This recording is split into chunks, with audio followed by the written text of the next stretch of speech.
Welcome to my crystal collection video part 6. If you haven't seen the previous ones, you should probably go do that first because I probably will be making references to those videos here.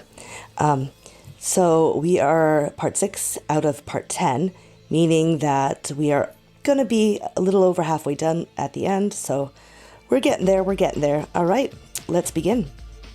So the first crystal I have for this video is my tube agate large sphere.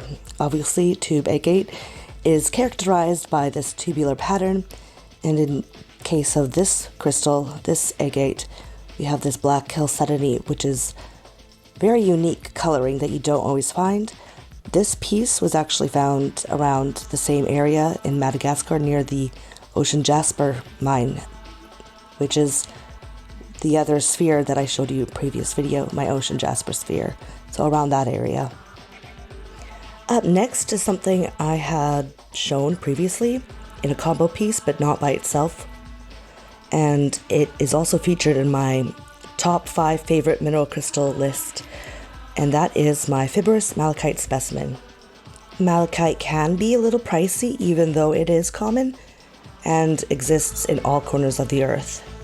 It is a secondary copper mineral and appears alongside many different crystals and minerals. So there's many different sort of combo specimens that include malachite.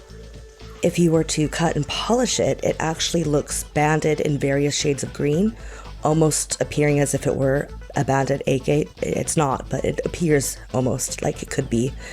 It will also form in botryoidal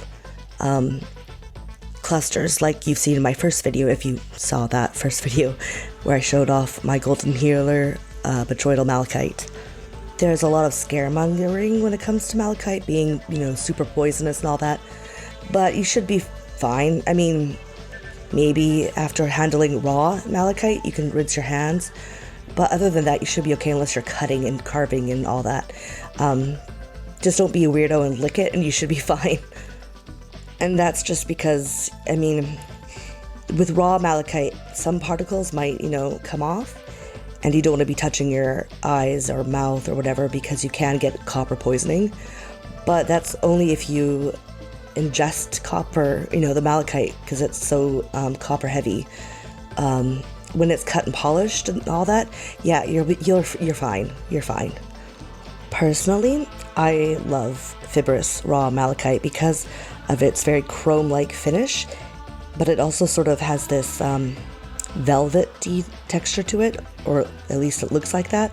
Hence why you'll also hear people refer to this as velvet malachite when it's in the raw. Alright, then next is my annulite smalt tower, which refers to this metamorphic rock comprised of intergrown green-colored zoisite, as well as pargasite, which is this black material you see here, and a scattering of ruby crystals. You'll often find this being referred to as ruby zoisite or ruby in zoisite.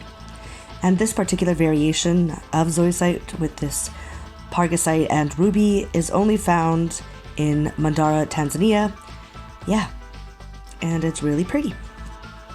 Then there's my rainbow fluorite mini tower, which is what my raw green purple fluorite specimens would look like if they were carved and polished and all that. This mini tower happens to have a nice little rainbow on its tip that hopefully shows up on camera. If it doesn't, just know that it's there. It can be a little bit hard to capture on camera what can be seen with the naked eye. I've noticed that since I've been doing these videos that, it doesn't always give you the effect that you can get in real life. So hopefully it's there and that you can see it. This next piece is similar to one I've already shown you in a previous video, and that is my purple great chalcedony specimen. And the only difference between this great chalcedony and the other one I showed you previously is the color. This one is obviously more of a deeper purple, and the other one was more pastel multicolored. So yeah, that's about it. So moving on to my black-green rainbow amethyst cut base. Basically, regular amethyst is just quartz with inclusions that turn it purple. However, inclusions will cause different effects to quartz, and this includes colors like smoky quartz, which is like a brownish gray, You have Golden Healer, which is streaks of yellow due to iron inclusions, and then you have like Fire Quartz with red streaks due to iron inclusions. Irradiated Quartz has a honey champagne color to it called Citrine, and other colors will just be called usually Rainbow Amethyst. And so obviously in this case we have black and green Rainbow Amethyst. This particular piece comes from Brazil, but another famous locality where you'll find amethyst in a variety of colors is Uruguay. Next is my lepidolite small tower. So this is pure lepidolite. Usually when you see lepidolite, it's actually quartzite with inclusions of lepidolite or quartz with lepidolite inclusions. Sometimes you'll hear people call these carvings lepidolite with mica, but it's not, because lepidolite is the mica. It's not too big of a deal. I just want to sort of clear some things up because I know there is some confusion around what actually is lepidolite. And right here, this tower is pure lepidolite. Sometimes it's referred to as gemmy lepidolite, but gemmy is kind of, it sort of gives the impression that one's just of a higher quality and than the other, but that's not the case. It's completely different material that between lepidolite and then lepidolite in quartzite or quartz. You'll notice that pure lepidolite is often a little bit pricier when carved because it's extremely difficult to carve due to its structure. And that's because mica grows in sheets and can easily be chipped and peeled. In my opinion, it's definitely worth the price though, because pure lepidolite is just super shiny and flashy. And in fact, ever wonder how eyeshadow gets its shimmer? Well, that's just crumbled mica. So yeah, I don't know, the more you know. Now, next is a specimen that, unlike the last piece I just showed you, I would definitely call gemmy, and that is my yellow calcite specimen. Its natural raw shape literally looks faceted. Calcite is an abundant crystal that comes in all shapes and sizes and colors, but even so, this high of quality is still pretty rare to come by, so this one I definitely say is gemmy. Moving on, we have my black banded onyx small sphere, and onyx is just another variety of agate actually that, because the chalcedony is so dark, it appears like opaque black, but it's not. As you can see here, in the thinner area, it's actually translucent and not even black. But there's also another variety where you'll have it more brownish, like a dark brownish, and that's what's called sardonyx.